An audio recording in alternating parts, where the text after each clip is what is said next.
Okay, good evening, everyone. It's just ticked over 7 o'clock, so I thought I'd get us on underway. Welcome to the annual Winter Wellness webinar put on tonight by WA Primary Health Alliance. So just to begin us, WA Primary Health Alliance acknowledges and pays respects to the traditional owners of this country. We honour elders past and present and recognise the continuing connection of Aboriginal peoples to lands, waters and culture. We recognise the diversity and the strength of Aboriginal peoples and the importance of self-determination and cultural knowledge in supporting the positive health and well-being of the whole community. So tonight, I just wanted to let everyone know that obviously this webinar will be recorded and made available on our YouTube channel in the coming days. As this is a webinar, your camera and your mics have been turned off. The chat and the Q&A functions are turned on, so please use this for any questions that you may have, and we'll try and answer them either during the session or at the end of the session if we have some time. We'll be unable to answer any hands up during the webinar, and a certificate will be emailed out for your attendance this evening. So tonight we're going to cover a number of topics, including the RSV immunisation program, the distribution and availability of vaccines, as well as the various flu vaccines that are available this year. We have with us speakers that probably don't need any introduction, but Professor Paul Effler and Professor Chris Blythe will be having a chat with me. Well, actually, they'll be talking. I won't be chatting. And without further ado, I just want to introduce Professor Paul Effler, the Senior Medical Advisor for the Communicable Disease Control Directorate at the Department of Health. So, Paul, if you want to take it over. Yes, thanks very much for having me. I'm just sharing my slides and they're taking a second to load, but I just really want to, it's actually doing something different than it did before. Sorry. Yeah, I think I may go to the second option then, which is to share from Teams here.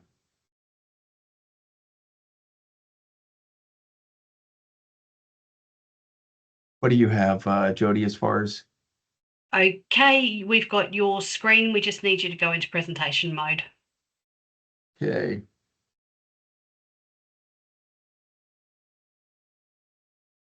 And have we hit it yet? Yep, you got it. All right, fantastic. Thanks for having us, all the members of WAFA. You're important immunization partners for us, and it's always a pleasure to come and talk about how to keep babies and other vulnerable people out of the hospital. So I just want to say that I have no stock holdings, no pharmaceutical affiliations, and no pharmaceutical payments in my background. And what I'd like to cover briefly is the lessons we learned from the 2025 RSV maternal and infant immunization program, our expanded eligibility for Beyfortus, so how we can use what we learned in the previous year to do better this year, of RSV immunization for older adults. And then I'll just mention the emerging flu strain before I hand over to Dr. Chris Blythe, who's going to talk about flu mist and other aspects of influenza. So what did we learn from last year's RSV maternal and infant immunization program? I mean, really, it's how did we do? How did we do with our coverage? And what I have on this slide is 3 cohorts at the bottom. So the birth cohort, that's children that are born in RSV season, and we call that May 1st through September 30th. That applies to most of Western Australia. And then we have the catch-up cohort. Those kids are born before RSV season starts. So typically we say October 1st through April 30th. But in this case, because we started Brisvo vaccinations, you'll see that there are some kids that might have been protected, actually received a Brisvo before they were born. And then what I have here is the Aboriginal second season cohort. As you'll recall, nirsevimab Beyfortus is recommended for certain children going into their second year of life, medically at-risk children and Aboriginal children because of the higher hospitalization rates.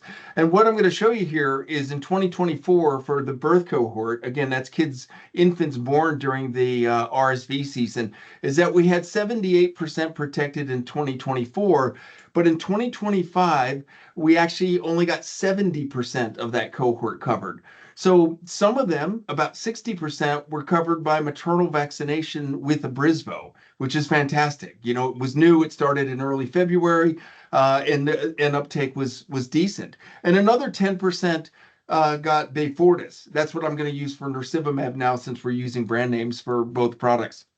And you can see overall we actually had a decline in the proportion of all infants born in the RSV season that were protected. And then if we go to the catch-up cohort, again, that's kids born from October 1st to roughly before the RSV season starts. You see in 2024, we had 69% of those kids got protected, which was a fantastic result for a brand new program coming on. But in 2025, that dropped to just about 50% of kids. So a 20% drop in kids that were protected in the catch-up cohort. And you can see some of those kids were protected because their moms got Brisvo during February and March and April of that year. But a lot of that catch-up cohort got a Beyfortus, but much less than a year prior. And these are kids that couldn't have benefited for the most part. Most of them were born before the Brisvo program even started. So their only way to get protected was going to be through Beyfortus. And we didn't do quite as good a job as we had in previous years. And then if we go to the Aboriginal children entering their second season, you can see in 2024, we got 29% of them immunized. And what we were able to show looking at the data is that was 89% effective at keeping those children from being hospitalized that year. So phenomenally well, it worked really well. But unfortunately, in 2025, our coverage of those same children, Aboriginal children entering their second season, dropped all the way to 11%. So this was a real shame because we had an effective intervention, and we actually did less well last year than we had in 2024 when it was a brand new program. So what the other parameter we can look at is the timeliness of getting infants protected from RSV infection. And what you see here is in 2024, 90% of the birth cohort that got nirsevimab got it at birth, meaning before they were discharged from the birthing hospital, they were immunized with Beyfortus. Unfortunately, in 2025, that number dropped to 59%. So what that showed is that these were kids whose mothers, for the most part, mothers had not gotten a Brisvo, so they wanted their children to get Beyfortus after birth. Less of them got it at the birthing hospital before they were discharged, and what we really saw was they were getting picked up. Those children were getting picked up at GPs and other providers when they went in for their 6-week vaccinations there. So about 25% of these infants received it later on, and it's sort of in line with going in for their routine vaccinations. And why is that an issue? That doesn't sound like a big deal. It's a 6-week difference or so. But it is a big deal for RSV because this shows the age at which kids get hospitalized in Australia from RSV. And what you can see, this is the age in months. You can see in those first 2 months of life, there's a lot of hospitalizations. So protecting children is as soon as possible after birth, preferably at the birthing hospital, is where we want to be. So the reality check for me was that none of the 13,000 and change infants born between October 1st and the 1st of February, when Brisvo first became available for pregnant women, none of those children and none of the almost 3,000 Aboriginal children entering their second RSV season had any hope of benefiting from the new maternal RSV vaccination program. Yet all of them could have benefited from receiving Beyfortus. And unfortunately, we were just less successful at immunizing these cohorts than we had been in the past. And I think that's due to the confusion that having two different products given in different places and methods led to people not doing as good a job with covering kids with Beyfortus as they might have. So did we fail in 2025 with our RSV prevention program? Far from it, honestly. I think we need to look at the data and be honest. It worked really well last year, even though it probably could have worked even better. And I'm just going to walk you through this slide, and then on the next slide, you'll see this repeated multiple times, but just to orient you. So this is the cumulative number of RSV notifications in children less than 3 months on this slide. And it shows in gray and blue, the first 2 years where we have full data, and it shows how it goes up to like 500 notifications in both of those years, close to 500 notifications. And then you see 2024 and 2025, and a cumulative number there in the red and in the brown, and it's much lower than that. In fact, this difference between what we would have gotten with no program and what we got in the years where we had a program is how we measure the population effectiveness. And you can see pretty much it was as effective at reducing notifications in this age group in 2024 and 2025. So this slide, which is quite busy, is essentially just the same thing repeated over and over. And on the left-hand side, you have notifications, and on the right-hand side, you have hospitalizations due to RSV. And then we have different age groups going across a horizontal axis. So under 3 months, 3 to 6 months, 6 to through 11 months, and then older than a year. And what we see here in all age groups for notifications and hospitalizations, a real reduction in the cohorts that were targeted for prevention, and that would be kids under 12 months of age, largely because the number of children that are eligible for it in their second year of life is really quite small. So essentially a 50 to 60% reduction in hospitalizations due to RSV in both of those years in 2024 and 2025. So I have to say, even though we didn't do as well as we might have as far as coverage, we got good impact. But we're always looking for ways to improve. And if we could have got better impact, why wouldn't we keep more babies out of hospital? And then before I go to my sort of last angle on how to improve for in 2026, I do think it's worth taking a look at the one head-to-head study of nirsevimab Beyfortus versus the vaccine, Abrysvo, against RSV-related hospitalizations in newborns. So this study was done in France. There's just slightly more than 20,000 infants in each cohort. These are kids that are born right as the RSV season starts. So they're at really high risk as brand new babies. And both products were used optimally, meaning the women received the vaccination at an optimal time, and the children received Beyfortus before they left the hospital. And what they found, we won't belabor this too much. We'll just go straight to the results, although I have given you the link if you want to look at the actual study. This is a direct quote from there. Compared with the Abrysvo vaccine, passive infant immunization with nirsevimab Beyfortus was associated with a lower risk of hospitalization, PEDS intensive care unit ICU admission, ventilator support, and oxygen therapy. And these results were consistent across the subgroups and in the sensitivity analyses that were done. So this really says that both products worked well, but in this setting, Beyfortus worked slightly better. And so my takeaways from this is it is just one country. It is just one RSV season. And as I mentioned, both products worked well. Both products prevented hundreds of RSV hospitalizations in the cohorts they were given to. It's just that in this setting, Beyfortus performed slightly better. And the reason I bring this up is not to discredit the maternal vaccinations whatsoever. It's to say there is every reason to immunize infants not protected by maternal vaccination with Beyfortus.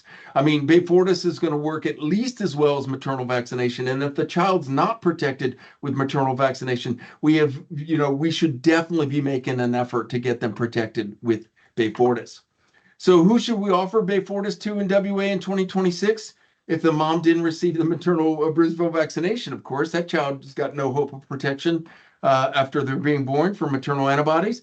If the mom did receive Abrysvo, but received it too close to delivery, it was within 2 weeks that she received the vaccine and delivered, she hasn't had enough time to make antibodies and transport it, and have enough of those transported across to protect the baby.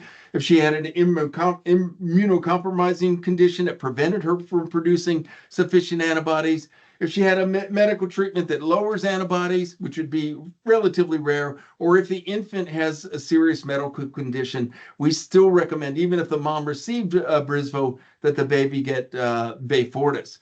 But we also have, in WA at least, if the infant was born well before the peak of RSV season. And this is something that WA is uniquely doing in the country. And why would we do that? Because we know that maternal antibodies from Abrysvo wane over the months, and that after 6 months, there's no demonstrable protection, and that protection is going down between the first 3 months and the second 3 months of after the child's been born. So we want children protected during the peak of RSV season. And this is our WA data showing notifications for RSV going back for the past 3 years. And you can see even though there is RSV circulation in the Pilbara and Kimberley year round, for most of the state, RSV is a highly seasonal infection. And I mean, you just look at that. It's a poster child for seasonal disease. And you can see there that basically July and August are big months for us, typically, for the years we have data.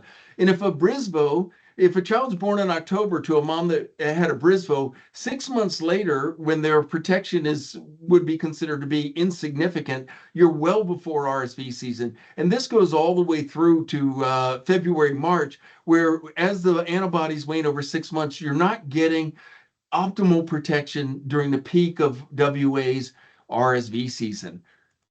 So how can we address waning protection? We can offer Beyfortus to children born after RSV season, irrespective of the mother's RSV vaccination status. And what that looks like is if we give Beyfortus here in late April and May to these children that were born prior to the RSV season, irrespective of their mom's vaccination status, we can see they get really good coverage through the entire protection through our entire RSV season. And I would just highlight the fact that the product information has been changed for Beyfortus to say duration of protection. The minimum duration of protection offered by a single dose of nirsevimab is at least 5 to 6 months based on clinical and pharmacokinetic data. So we know that if we get these kids Beyfortus here in the next couple months, we will adequately protect them through our RSV season, and that's our goal. So is it safe? That's the biggest question. Is it safe to give nirsevimab, Beyfortus, to a child whose mother received a Brisvo while she was pregnant? Well, yeah, that's been studied. And in the study, there's no increase in adverse reactions among infants born to Brisvo vaccinated mothers who subsequently got Beyfortus than in the Beyfortus only cohort, infants that only received Beyfortus. So we can see that they're essentially, the rates of reactions are very low to begin with, but they're not increased by giving Beyfortus to a child whose mother received a Brisvo. And for infants who, as you'll recall, for infants who have risk factors for severe RSV, they're medically frail. We actually currently recommend giving Beyfortus, even if the mom received a Brisvo while she was pregnant. And we wouldn't do that, of course, if there was a safety issue with it. So summarizing, how can we keep more infants and young children from getting ill with RSV in 2026 in WA? Well, we have 3 strategies we can improve upon. Promote a Brisvo to each pregnancy, especially those expected through April through September. And I can tell you right now, it's pretty much just like last year. We are running about 60% of the pregnancies in WA, the women are receiving a Brisvo while they're pregnant. That means 40% of the children are not protected. And now some of them, the parents may not want to protect the child for whatever reason, but I think in reality that reflects that they are not getting an opportunity or don't recognize there's an opportunity to get Beyfortus and protect their child prior to RSV. So we want to make sure that providers and parents understand that even in an era of maternal vaccination, there's still lots of children that will benefit from Beyfortus. And that includes all newborns of unvaccinated mothers, all medically at-risk newborns, regardless of mom's vaccination status, all infants born October through March, and at-risk children entering their second RSV season, including Aboriginal children. And finally, during RSV season, we want to ensure that any unvaccinated moms who want their newborn to get nirsevimab can get it as soon as possible after the child is born, preferably at the birthing hospital. All right, so that's our review of Beyfortus and Brisvo in infants to protect them. And now I'd like to turn briefly to RSV immunization in adults. And I think this is important for a couple of reasons. One is because WA has announced a program of providing Arexvy for persons aged 65 and over in residential aged care starting imminently as part of a state-funded program. But also, I think you may hear about a larger federal program coming into existence in the coming weeks regarding Arexvy. So this information I'm going to provide you now hopefully has some relevance to the larger context as we go forward. So there's two adult RSV immunizations registered in Australia. They're made different ways. They're different formulations and registered for use in different population groups. Abrysvo is registered for use in pregnant women and individuals 60 and over. Arexvy is registered for adults 60 and over, and in adults 50 to 59 years of age who are at increased risk for RSV disease. But this would not include pregnant women. Neither vaccine should be given to infants or children. Which older adults are recommended to get an RSV immunization? Well, single dose is recommended for all adults age 75 years and older, Aboriginal and Torres Strait Islander adults age 60 and over, adults age 60 and over with risk factors for severe RSV disease. And what are those risk factors for severe RSV disease? You'll see I've included the link here at the bottom. It's quite extensive, but it breaks down into these categories: cardiac disease, respiratory conditions, immunocompromised, metabolic disorders, kidney disease, neurologic conditions, liver disease, and obesity. So when you actually drill down into what they are, it's quite an extensive list of conditions that increase the risk of RSV disease, which would make somebody recommended to 50 to 59 recommended to get an RSV vaccination. So can you co-administer RSV vaccine with other vaccines in an adult? And the answer is yes, which is the COVID-19 vaccine, influenza, zoster, pneumococcal vaccines. However, there have been some studies that have shown slightly higher titers, lower immune responses to certain strains in the RSV vaccine and the influenza vaccine when they're co-administered. The clinical significance of these slightly lower titers is not certain. And there is a slight higher risk of systemic and local reactions if you co-administer, about 10% higher. But the benefits of co-administering all the vaccines during the same visit might outweigh the risk that you don't get vaccinations to the individual. So let's turn to Arexvy, which is the vaccine we're using and which might be used by a forthcoming Commonwealth program. It's an adjuvanted RSV vaccine. So not surprisingly, it's reactogenic because it's basically going out of its way to trigger your immune system to fire, is how I put it. And in trial participants, pain was reported by 60% of the people 60 and over who got Arexvy versus 9% who got placebo. And fatigue, I'm just using these as examples of systemic reaction, 34% of those that got the vaccine Arexvy and 16% who got placebo. So you can see there is a demonstrable increase in reactions compared to placebo. And again, not unexpected with an adjuvanted vaccine. But that also makes it effective or helps make it effective. In a large clinical trial, adults 60 and over who got Arexvy were 83% less likely to have RSV-associated respiratory tract disease. Again, vaccine efficacy against severe disease after one dose was 94% in the first season after vaccination. So pretty shockingly good results. And vaccine efficacy was 79% through 2 complete RSV seasons with 64% effectiveness in the second season alone. So this vaccine is effective over more than one RSV season, although we do see some waning effectiveness over time. So my take on it is it's effective. Protection lasts more than one RSV season, and it is reactogenic as well. But importantly, Arexvy is not registered for pregnant women and shouldn't be given to them. And that's actually based on clinical trial data, which suggested there might be an issue there. So it's not just a theoretical issue that it hasn't been studied. It's a should not be given to them. And from my perspective, from program implementation, it's rather unfortunate that we have 2 registered adult RSV vaccines that both start with A and have 3 syllables. I mean, Arexvy and Abrysvo, that's just makes it as similar as you can almost possibly get in naming 2 vaccines that have different target cohorts. So I've created this mnemonic. I hope it sticks with you. When you're thinking about pregnant women, think of Abrysvo. The Y is for yes. That's the one for pregnant women. And Arexvy, the X is for no. Don't give that to pregnant women because we really want to make sure pregnant women don't get Arexvy as we roll both of these vaccines out in our state for different cohorts. So with that, I'm going to turn really quickly to what's new with the flu for 2026. And I want to talk about Super K, as it's being called. And I really hope the manufacturers of Special K don't get upset with me for using their logo, but I think it really highlights it nicely. In fact, I like Special K, and I'm not endorsing a product or anything here, but just saying it's a good way to remember all these things about Super K. So Super K has caused quite a this is a variant, H3N2 variant of influenza that's caused quite a lot of news and media in the Northern Hemisphere this past winter up there. New variant driving surge in cases across the US and Canada. And we can see we come down to Australian media from just a couple weeks ago. Dire warning of 60 people potentially killed by Super K flu strain.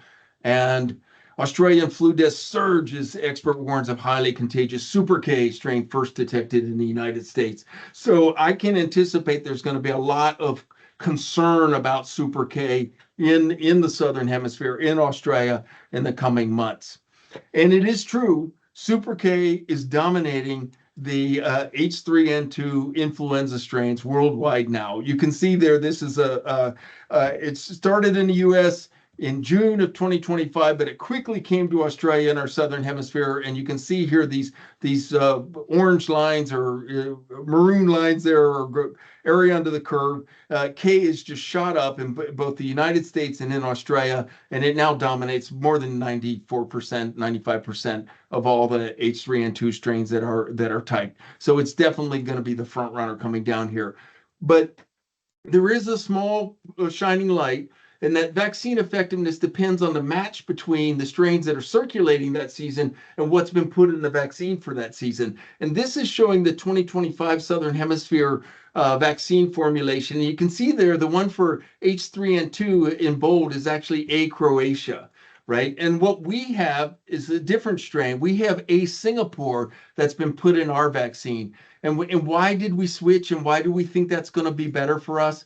Well, this is a phylogenetic tree that shows the genetic diversity of the H3N2 strains, and the length of the bars indicates, the longer the bar, the more distant they are genetically. And here you can see is K, Super K, that it's absolutely dominating the landscape now with the detections that are being typed worldwide and in Australia.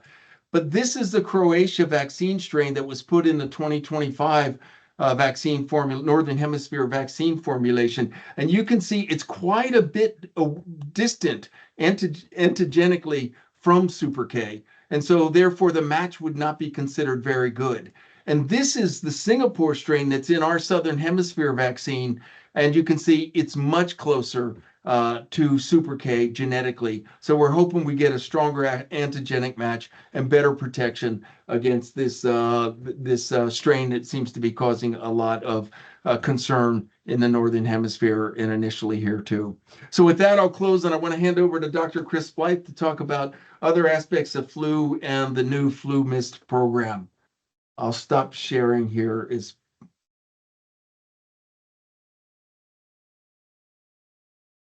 think we're good. Not sharing?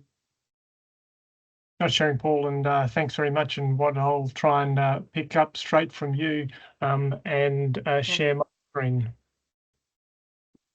Okay, so Chris, I would like to introduce you. So Professor Chris Blythe is he's a professor of pediatric infectious diseases at the School of Medicine, UWA, and the head of Wesfarmers Centre of Vaccines and Infectious Diseases at the Kids Institute Australia. Chris, when you're ready to take over, go for it.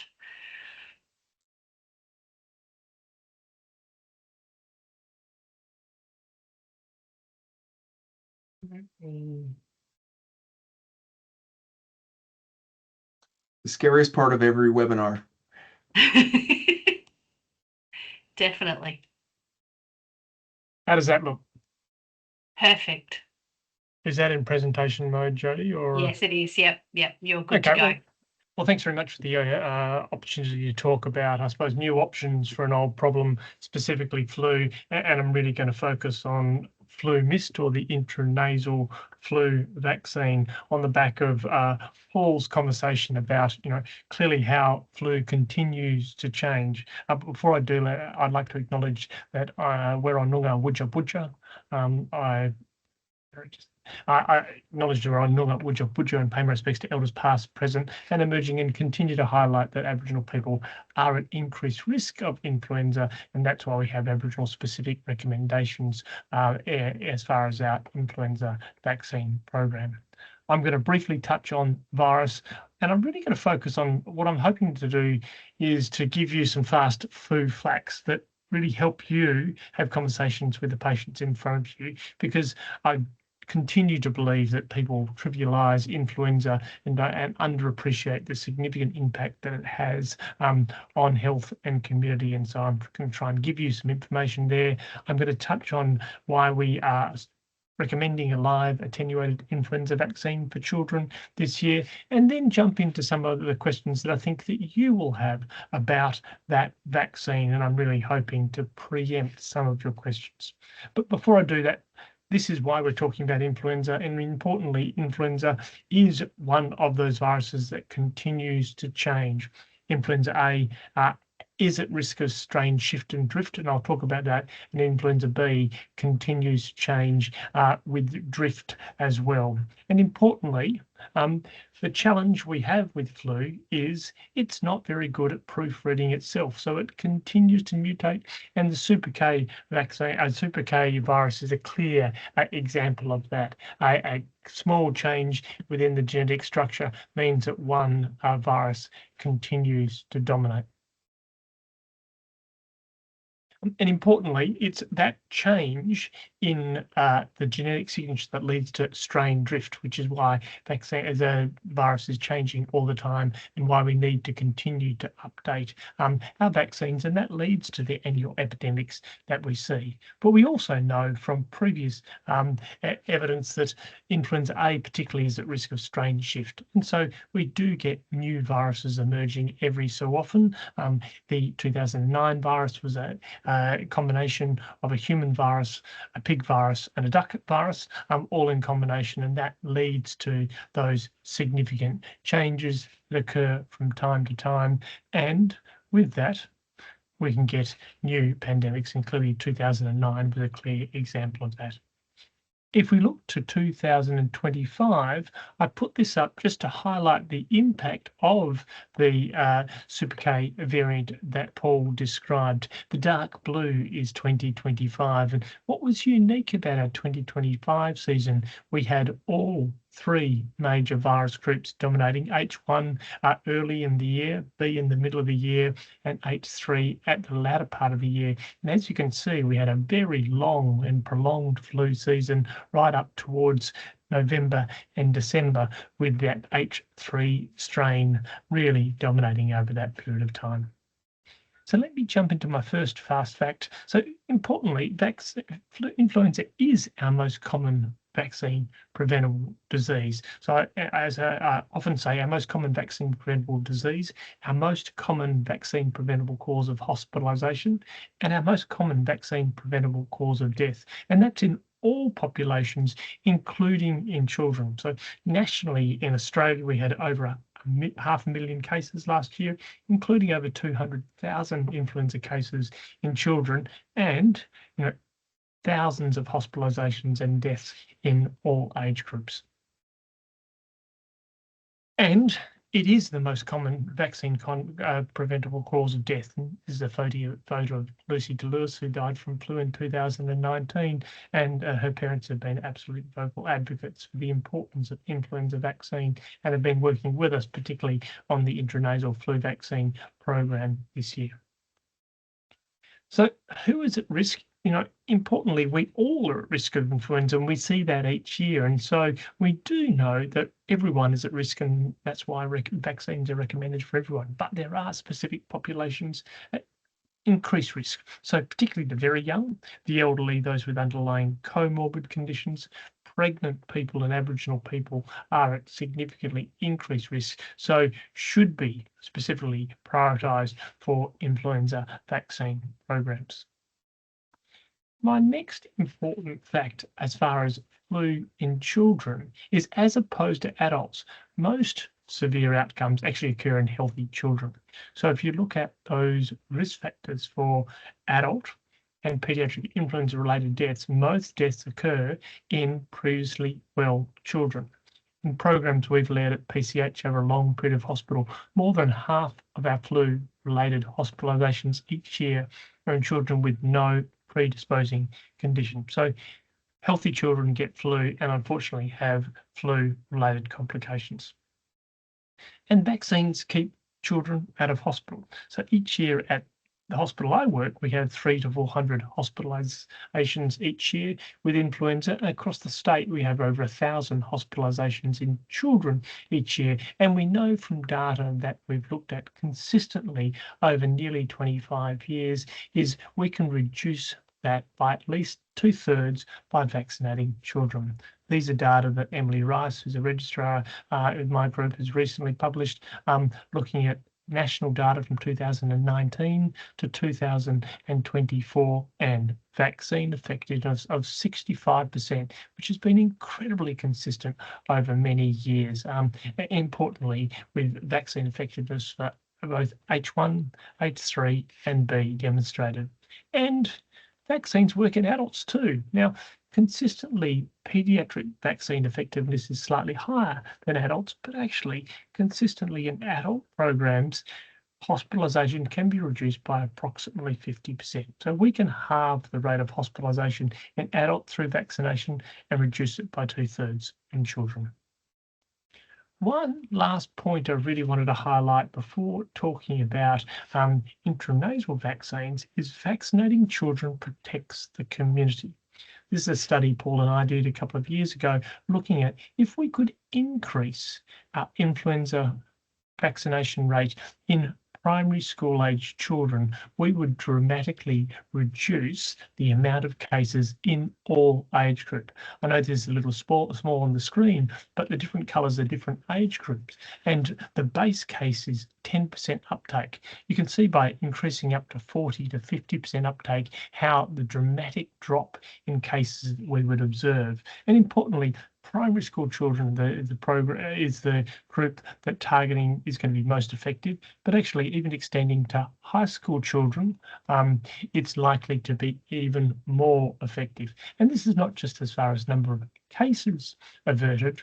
The costs of doing this are enormous. If we can even increase our uptake by 10 or 20%, we're going to save millions of dollars from the health system.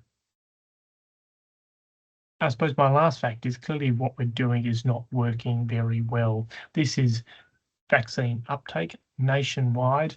Western Australia looks very similar to this, and it's a clear reminder that we're doing well at getting vaccines into those over the age of 65 with rates between 60 and 70%, but young children, particularly after 2020, our rates have hovered around 1 in 4 children.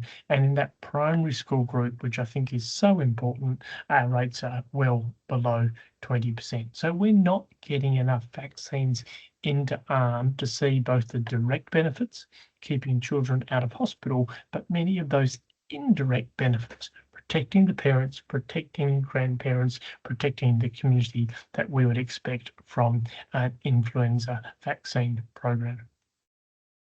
So why are children not getting vaccinated? Well, it's pretty complicated, but there's a couple of things here. We know that actually parents don't like vaccinating their children, particularly against influenza annually, because one, they get distressed about the thought of having to particularly vaccinate their child. We also know that it's hard to get vaccinated. One, prioritising this over all the other things that busy parents need to do. And although free programs are available, there are still costs as far as vaccinating children. One, time away from work, sometimes service costs are associated there.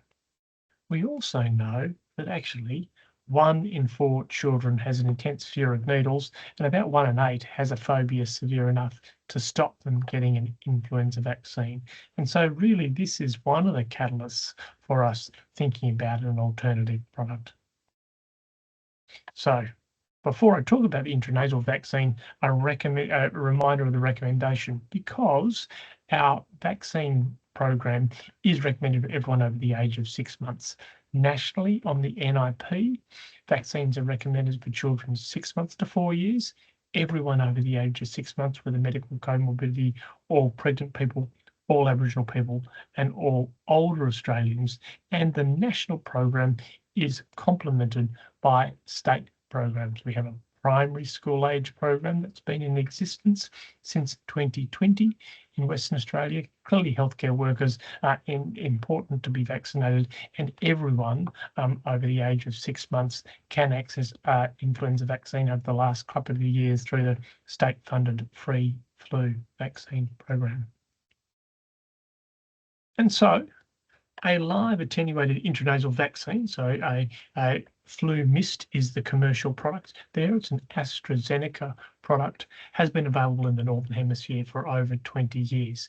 We have never had a Southern Hemisphere product available to us because the manufacturer hasn't made one. So it hasn't been governments or the TGA not registering. We just haven't had a product that we've been able to use. But AstraZeneca has made a product for the Southern Hemisphere for 2026. And so with that opportunity, a number of states, including WA, has signed up to use this product. There are 3 strains of virus included in the intranasal vaccine, so exactly the same as an injectable vaccine. And how it works, the influenza virus has been attenuated so it only can replicate at lower temperatures. So in other words, it stays at the front of the nose where the temperature is lower. In other words, at normal body temperature, back of the throat, lungs, it does not replicate. And it's a fine liquid spray that's sprayed in each nostril, and it's licensed in Australia from children 2 to 17 years. I'll preempt one of the questions. Why is it not licensed for children younger than that? Well, there are studies underway, particularly a large study in the UK, looking at its use between 1 and 2 years, but the original trials really focused on 2 and above. And it's not licensed for adults in Australia, although it has been licensed for adults internationally. Head-to-head comparative studies have been done on the Northern Hemisphere product, and it is safe and effective. It's as effective as an injectable vaccine. It varies year by year, but if you look over the 20 years it has been used and pull the studies from over 100 studies, the vaccine effectiveness appears largely the same. And importantly, safety is very similar as well, but the side effect profile is slightly different, and I'll talk about that in my frequently asked questions. And most parents and providers prefer a live attenuated influenza vaccine. Not all. There are some parents who believe an injectable vaccine is superior, but in general, my reading of the literature is parents largely prefer an intranasal vaccine. And so having that to offer to parents, I think, is a really key step in the West Australian program. And so WA, along with 3 other states, will be providing a intranasal vaccine for children. Now, WA has the broadest program, and given the fact that we had a primary school program for the last couple of years, it's a wonderful opportunity to offer this product for that primary school age group that we know using an injectable vaccine is hard work. So WA Health is funding for a program for children 2 to 11 years. 130,000 doses have been purchased for West Australian children specifically for this program, and will be distributed through GPs, pharmacies, community clinics and Aboriginal medical services, and was launched today. So I was actually with Minister Hammett and Minister Winton at Riola Street launching the program today. First lot of doses going into noses today, so a really momentous day. And importantly, our program is broader than those occurring in other states, so a real opportunity to not only provide protection for that primary school age group, but really assess whether we can enhance some of those indirect effects that we expect by vaccinating that age group. And you can see on the screen the New South Wales, South Australia and Queensland age groups they're offering the vaccine to. Before I got on, it's really important that we not forget the group 6 months to under 2 years. They are still a group at high risk of influenza, and so we are absolutely recommending an injectable vaccine for that age group to protect them against their first flu exposure, and for children over the age of 12.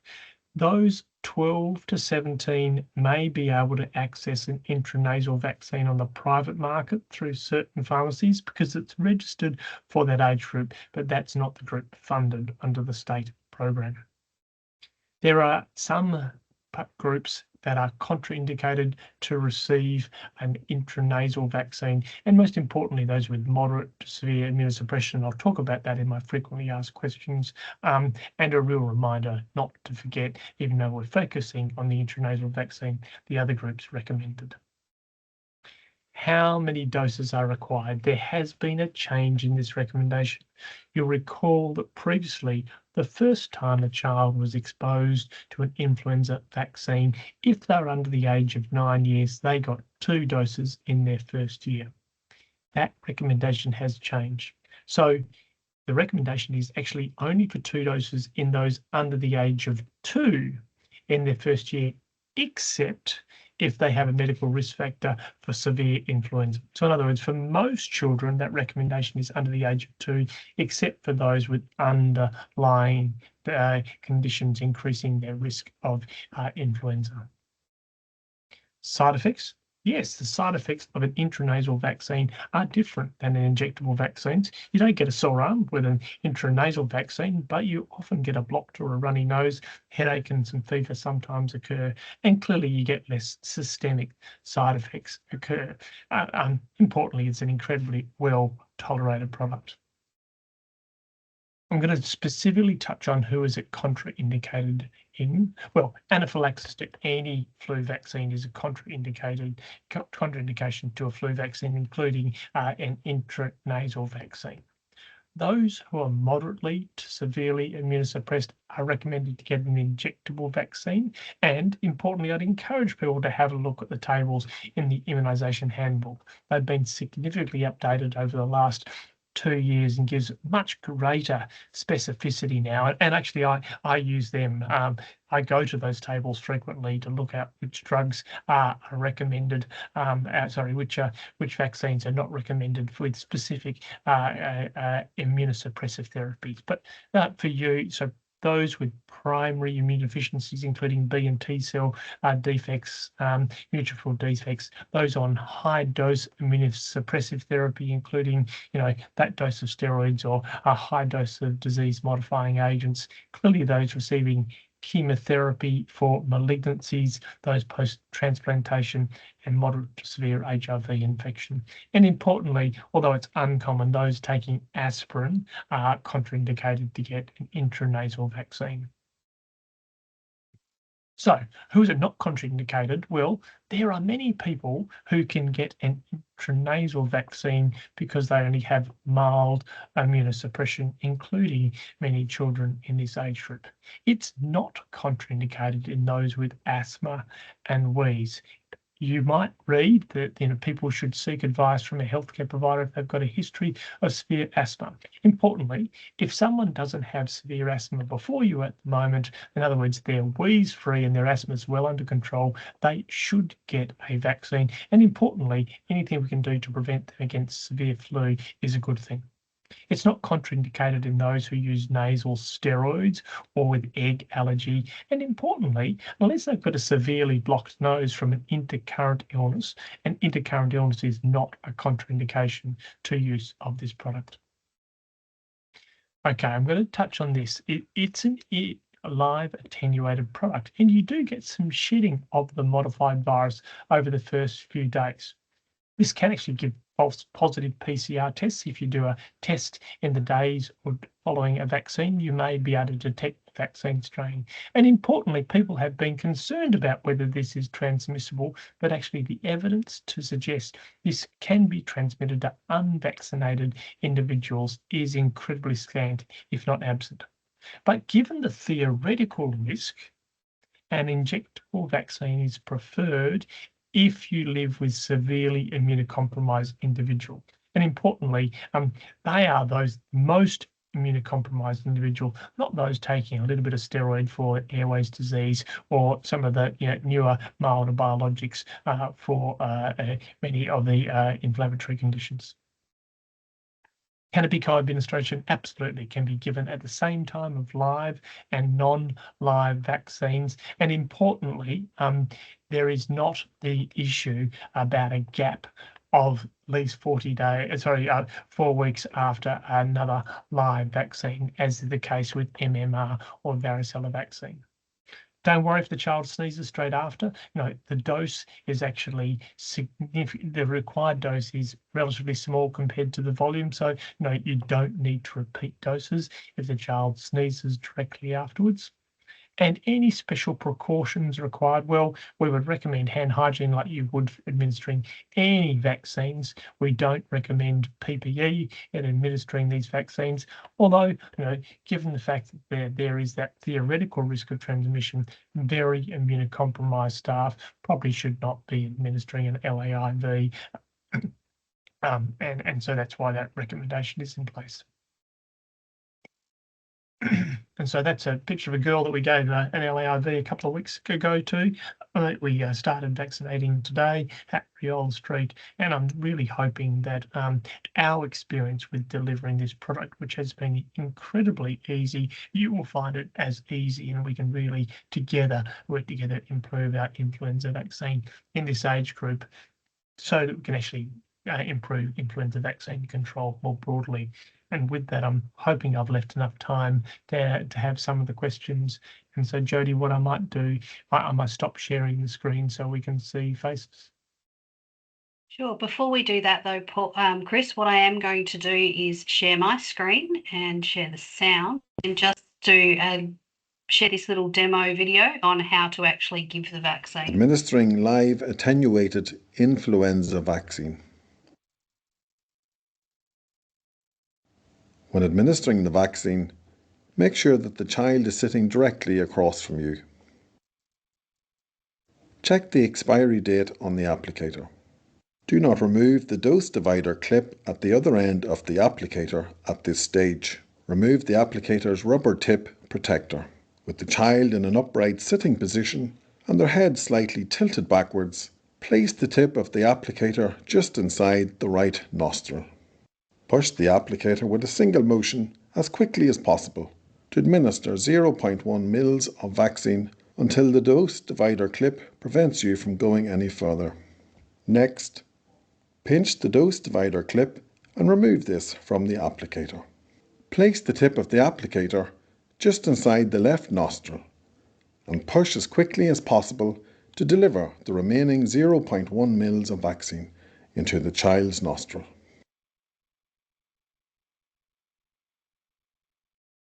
How easy is that? Okay, so we can quickly move on. Let me just get back to my screen. I just need to give a quick COVID-19 update, which is going to be extremely quick because there is no update really. Basically, ATAGI have yet to amend their COVID-19 guidelines for... No, it's not going to go to the screen I want it to.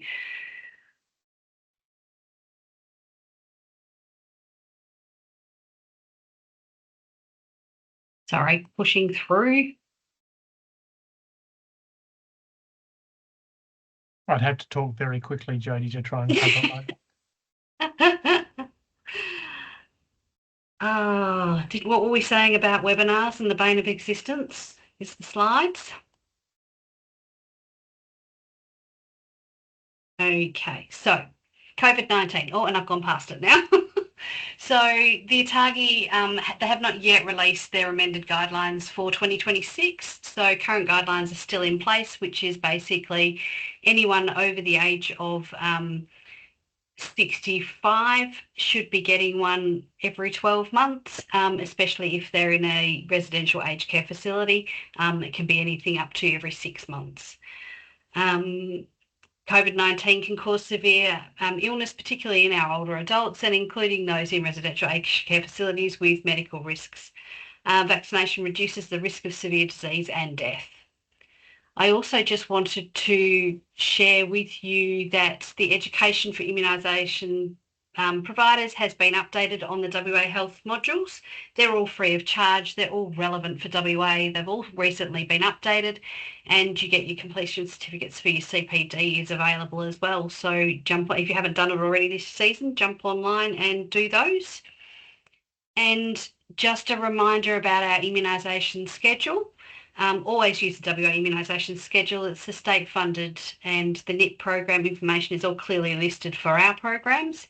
Ensure that you're using the most up-to-date schedule. The date of the publication is in the top right-hand corner. And be sure to be on the lookout for the decision aids which help you with making your decisions. We have a Primary Sense Winter Wellness report that WAFA provides through Primary Sense. So if you are a practice that uses Primary Sense, you've got your Winter Wellness report there, and that basically will give you a demo of all of your patients that are eligible for and due for flu and COVID and pneumococcal as well. And I would also be remiss in not talking to you tonight about Clinician Assist. It was formerly Health Pathways. It's our secure website which has our pathways. And tonight's ones that are relevant would be immunisation, vaccine storage, cold chain breaches, adverse events following immunisation and anaphylaxis. And that's how you can get a hold of Clinician Assist. We will show you those I'll send all these slides out to you later. Now, questions. Chris and Paul, I have a couple of questions. The first one is actually a 3-in-1 combo, which is how accurate are home rats for influenza and emerging strains? How is the uptake of the home tests impacting reporting data? And how important is it for us to be sending in the notifiable disease forms when we hear of patients who've had their home test positive for influenza, RSV or COVID? I'll take that one, Chris, I think. Rat tests vary in their sensitivity and specificity, and so it's hard to comment against them all. And they also depend on how well you do the test yourself. Like they're self-operated, so depending how good a swab you get and following the instructions. Having said that, they're reasonable indicators of an illness, and if it's not severe enough that you need to seek a clinician, it's not unreasonable to get a rat test. On the other hand, if you really want an accurate diagnostic, you should have that done at a licensed clinical laboratory. As far as reporting, we accept the fact that the vast majority of rats are never going to be reported since it's not required by law, and even if it was, it's difficult to enforce. So we're not really thinking that in and of itself is driving a real change in reporting, because what we're seeing and have seen for years is people that are ill enough to see a clinician and have a clinician order or even take the test. So there might be some impact, but I don't think it's a huge driver on our understanding of flu season each year. Okay. Another question. Arexvy for 75 plus in residential care is approved. Also stated in-home care. Please explain the in-home care. If someone has a silver chain or other visiting services that are equivalent to or semi-equivalent to residential aged care, they would be eligible. As I said, I think there will be news in the 75 and overs coming for the country shortly, which will supersede some of the nuances that are around just the aged care component thus far. But we do think it's a great initiative that WA had launched to reach our most vulnerable people first. And we're happy to have the federal government, if they do, come in with a broader program for even community living persons 65 and over. Then the next question or next part of that question is, so anyone on a home care package, which I would say yes. Any questions for Chris about flu mist?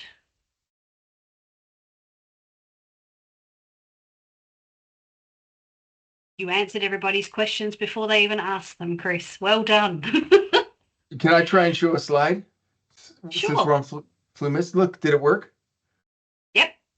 So just for the audience's understanding, so we've been, when I was in the United States 20 years ago, we were using flu mist, and it's gotten to be such routine there that last year you can just order this vaccine and have it shipped to your home and administer yourself. So these are just slides of moms giving it to their children, I presume, and people giving it to themselves. And we're not recommending that here yet in Australia, but I think it puts perspective on risk and difficulty to know that you can home administer these things in a country as crazy as the United States. Over.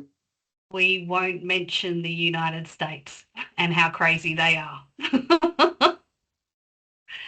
Okay, so on our last points, that's pretty much where we are going to end it tonight. Thank you, everybody, for coming. Just a shameless plug for anyone who is in Perth South, down near Rockingham Way or out near the Vines. We are doing some preventative health forums coming up in May.